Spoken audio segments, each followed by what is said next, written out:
¿Qué tal a todos? Bienvenidos nuevamente. Hoy quiero hablar con ustedes este tema que se titula Los que creen que creen. Me estoy refiriendo al tema general de la salvación y desde la emisión anterior intentamos definir, entender y poder estar seguros de nuestra salvación a la luz de la palabra de Dios. Sabes, a veces los cristianos en nuestro interés por compartir el mensaje de salvación, pues a veces como que le damos muchas vueltas, evitamos ser directos, no decimos exactamente a las personas de qué tienen que salvarse. Otras veces en lugar de ser así cautelosos, más bien somos impetuosos y ofendemos o molestamos a las personas a las que les compartimos.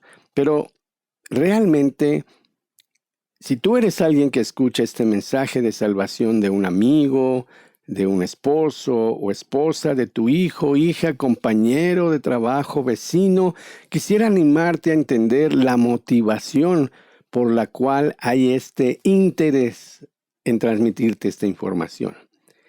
La intención es porque le importas a esa persona y le importas mucho, y más que convencerte de algo, lo que quiere es advertirte de un serio peligro que existe si tú dejas esta vida sin hacer la paz con Dios por medio de Jesucristo. La salvación es precisamente no tener que enfrentar ese juicio divino sin haberte puesto de acuerdo con Dios, arrepentido y recibido su perdón y la seguridad de tu salvación.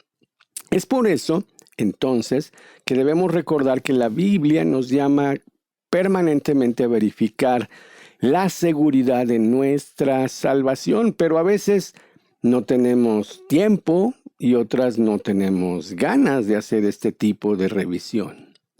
Estaba leyendo en mis notas y algunos libros de consulta que tengo y encontré esta porción de un prominente teólogo norteamericano llamado R.C. Sproul, R.C. Sproul, Roberto Carlos.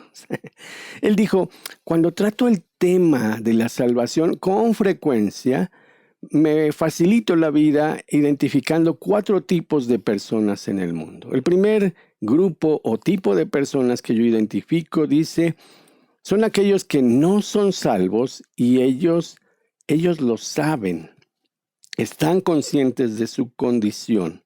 En la carta a los Romanos, capítulo 1 y verso 32, Pablo está describiendo la dureza del corazón del hombre que se resiste a reconocer tanto la existencia como el lugar que se le debe dar a Dios. Dice, habiendo entendido el juicio de Dios, que los que practican cosas que ofenden la persona de Dios, no solamente lo hacen, sino que también se agradan de los que también hacen lo mismo. El señor Sproul dice, recuerdo una vez que compartí el evangelio con un hombre y al estar en la charla le hice la pregunta básica de diagnóstico. ¿Has llegado al punto en tu vida en el cual tienes la certeza de que cuando mueras irás al cielo? Este hombre no se inmutó ante la pregunta, al contrario, dice, me miró fijamente a los ojos y dijo, oh no, yo estoy seguro de que no voy a ir al cielo, yo voy directo al infierno. Hay personas que no solamente están conscientes de que no están en un estado de gracia, en un estado de salvación, sino que no les afecta o no les preocupa. El segundo grupo al cual podríamos referirnos también para entender el tema de la salvación son aquellas personas que son salvas, ellos tienen la plena seguridad de estar en un estado de gracia y de salvación, y la Biblia los define de esta manera en Romanos 8:16. Son aquellos a los cuales el Espíritu de Dios les da testimonio a su propio espíritu de que son hijos de Dios. Como es evidente, estos dos grupos representan espejos opuestos. Ambos tienen seguridad, pero de dos cosas diferentes. Unos de que no son salvos y otros de que sí lo son, sin lugar a dudas. El tercer grupo de personas son aquellas que, habiendo recibido la gracia y el perdón por sus pecados, nunca están seguros de que esa es su condición. Es decir, están en un estado de gracia, pero tienen problemas en cuanto a la seguridad de su salvación. No entienden su salvación, no han aprendido a estar cimentados en la palabra de Dios y por lo mismo dudan de su fe, dudan de Dios, dudan del perdón que han recibido y a veces ellos mismos no se perdonan, aunque Dios ya los ha perdonado. La segunda carta de Pedro, en su capítulo número 1 y verso 10, nos llama a que tengamos este cuidado. Sean diligentes en hacer firme su elección y su llamado. Es decir, en pocas palabras, confirmen la invitación que Dios les ha hecho, la elección a la cual los ha llamado. No lo pospongan, háganlo ahora y si lo hacen así tendrán su vida sobre una base firme, un camino abierto de par en par hacia el reino eterno de nuestro Salvador Jesucristo. Finalmente, y el tema de esta predicación, de esta charla, es los que creen que creen. Aquellas personas que ocupan la cuarta categoría, ¿recuerdas la primera? Los que no son salvos y lo saben. La segunda, los que son salvos y lo saben. La tercera, los que siendo salvos nunca están seguros de su salvación. Y ahora quiero hablar de aquellas personas que no están en un estado de gracia, pero que están seguros que así es, que Dios los ama y que los perdonará. Y yo los llamo los que creen que creen. No son salvos, pero están convencidos de que los son. Aquí podríamos entrar en discusiones de apreciación o puntos de vista y por eso es mejor apoyarnos en la palabra de Dios. Específicamente en las palabras que el Señor Jesús expresó para definir estos asuntos. Por ejemplo, en Mateo 7, versos 21 al 23, Él dijo, no todo aquel que me dice Señor, Señor, entrará en el reino de los cielos. Él se dio cuenta que muchos no habían entendido la salvación, pero estaban convencidos de que tenían un lugar asegurado allá arriba por sus buenas acciones y por su religiosidad. En su época, como en la nuestra, había otros que estaban convencidos de que la bondad de Dios finalmente lo va a llevar al punto en donde perdonará a todos sin importar si se arrepienten o no de sus faltas. ¿Sabes? Como pastor esto me preocupa mucho porque hay muchas personas que creen estar listas para encontrarse con Dios. Confían en sus buenas obras, en su religión, piensan que merecen ir al cielo por esta clase de fe que practican, están muy confiados, pero no tienen idea de las consecuencias que hay de creer un evangelio diluido o distorsionado. Jesús lo aclaró de esta forma en Lucas 6, 46 al 48. Él dijo, ¿por qué me llaman Señor, Señor, y no hacen lo que yo les digo? El siguiente verso dice, todo aquel que venga a mí y que me oiga estas palabras y que las haga, les voy a decir a quién es semejante. Es semejante al hombre que edifica una casa, cava un hoyo profundo, pone un fuerte fundamento sobre la roca, y aunque venga el río y dé con ímpetu en aquella casa, nunca la podrá mover, porque está fundada sobre la roca. Es evidente que la Biblia distingue claramente quiénes son salvos y quiénes no. Pablo en su carta a los Romanos capítulo 2 y verso 13 dice, no son los oidores de la ley los justos ante Dios, sino los hacedores de la ley los que serán justificados.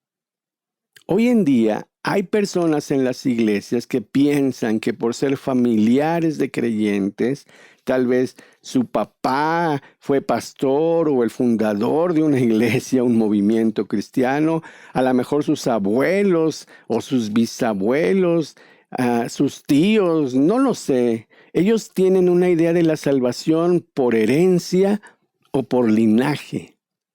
En el lenguaje cristiano se le conoce como cuna cristiana, pero la Biblia no menciona que haya un gen cristiano. Otros piensan que por asistir a la iglesia, aunque tal vez no lo hagan tan regularmente, por eso son salvos. De hecho, yo conozco personas que están convencidas de su salvación porque no niegan a Dios. En su vocabulario siempre está Dios en sus palabras. Primero Dios, nos vemos mañana. Que Dios te bendiga. Si Dios quiere, Dios bendito, me ha ido muy bien y cosas por el estilo. Dicen mucho acerca de Dios, pero no viven como Él les dice que lo hagan y no están dispuestos a hacerlo. La Biblia nos deja en claro que la salvación nunca ha tenido que ver con nuestras buenas obras. En el día del juicio no va a importar tanto lo que hayamos hecho, sino lo que somos. Si realmente somos hijos de Dios, si nos hemos arrepentido de nuestras faltas, si le hemos pedido el perdón a Dios y sobre todo, si tenemos su naturaleza y hemos nacido de nuevo. El libro de Apocalipsis en el capítulo 20 lo explica mejor que yo. Juan, en su revelación, expresa así las cosas. Vi un gran trono blanco y al que estaba sentado en él, de delante del cual huyeron la tierra y el cielo. Los libros fueron abiertos, otro libro fue abierto, el cual es el libro de la vida. Ahí se lleva el registro de todo lo que han hecho las personas. Y dice, fueron juzgados los muertos por las cosas que estaban escritas en los libros. Y aclara específicamente según sus obras. El mar entregó los muertos que había en él, y la muerte y el Hades también, y fueron juzgados cada uno según sus obras nuevamente. Jesús tuvo un encuentro con un hombre religioso, y aunque él era curioso y quería saber la certeza de su salvación, la respuesta de Jesús fue clara en 3 ocasiones. Juan capítulo 3, versos 3, 5 y 7 resumen lo que te estoy diciendo. Jesús le dijo, mira Nicodemo, de cierto te digo, que el que no nazca de nuevo no puede ver el reino de Dios. En el verso 5 le vuelve a enfatizar la idea y le dice, de cierto te digo, el que no nace del agua y del espíritu no puede entrar en el reino de Dios. Y en el verso 7 de ese capítulo 3 del Evangelio de Juan, le vuelve a insistir una vez más, no te maravilles de que te dije, es necesario que nazcas de nuevo. La fe no se hereda, no se unta. La fe no se traspasa y no se genera solo por desearla. La Biblia dice que hay que nacer de nuevo y esto es un nuevo nacimiento espiritual. Algunos piensan que han nacido de nuevo porque quieren cambiar su naturaleza y su tendencia hacia el pecado y lo hacen en sus propias fuerzas. Por eso se frustran. Otros han repetido oraciones de fe y sin embargo siguen viviendo alejados de Cristo. Tienen su propia idea de cómo van a creer, qué van a creer, cuándo van a creer. Los que creen están muy confiados en su propia justicia. Piensan que el mensaje de salvación es para otros, no para ellos. Ellos no se consideran necesitados de recibir salvación. Solo la palabra de Dios puede hacerlos reaccionar al hacerles entender lo que es el temor de Dios. Proverbios 1:7 dice que el principio de la sabiduría es el temor del Señor. Si nosotros nos fiamos en nuestras ideas y nuestras prácticas, podríamos tener una idea distorsionada. ¿Sabes? Jesús batalló mucho con las personas religiosas, con los que creían, los que pensaban que no tenían necesidad. Fueron sus más acérrimos críticos y opositores. Pero Jesús usó los 10 mandamientos, es decir, habló de la ley y entonces preparó sus corazones para la salvación, infundiendo en ellos el temor de Dios. Tal vez tú menees la cabeza y digas, oye, eso ya no me está gustando tanto. Mira, debo aclarar que no me estoy refiriendo a la predicación que infunde amenazas de fuego del infierno y condenación para tu vida. Estoy hablando más bien que Jesús los expuso a la ley. Tal vez tú recuerdas que existen 10 mandamientos. Tal vez no tengas tan presentes el 1, el 2, 3, 4 y 5 y hasta el 10. Pero seguramente tú recuerdas algunos de estos mandamientos. Jesús les ayudó a ver su propia condición, aunque ellos pensaban que eran buenas personas. Les hizo ver que si deseaban a una mujer en su corazón, cometían un adulterio con esa persona. También les dijo, si odias, eres un asesino. Y si mientes o robas, eres un mentiroso o un ladrón. Muchos de ellos habían usado el nombre de Dios en vano, como probablemente en alguna ocasión lo hemos hecho tú y yo. La Biblia dice que la ley les ayudaba a ver su propia condición. Si ellos tuvieran que ser juzgados por 4 o 5, no los 10 mandamientos, es decir, no matarás, no cometerás adulterio, no robarás, no mentirás, no codiciarás nada de tu prójimo. Si Dios nos juzgara solamente por esos 5 mandamientos, muchos de nosotros no mereceríamos el cielo. Ese era el propósito de Jesús. Era una advertencia que tenía ahora sentido para su audiencia.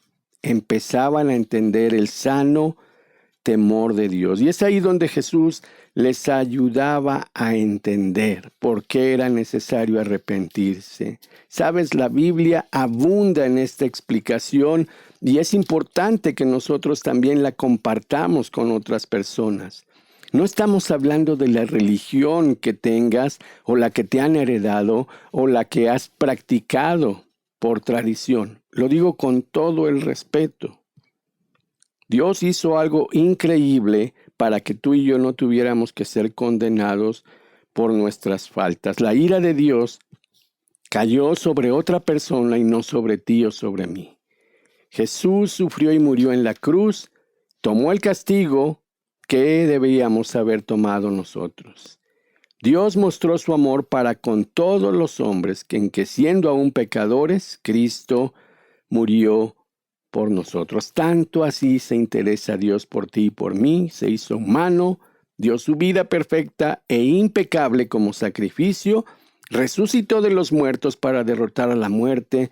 Y si tú y yo nos arrepentimos y aprendemos a confiar en Él, Dios dice que perdonará nuestras faltas, lavará nuestros pecados y nos dará la vida eterna.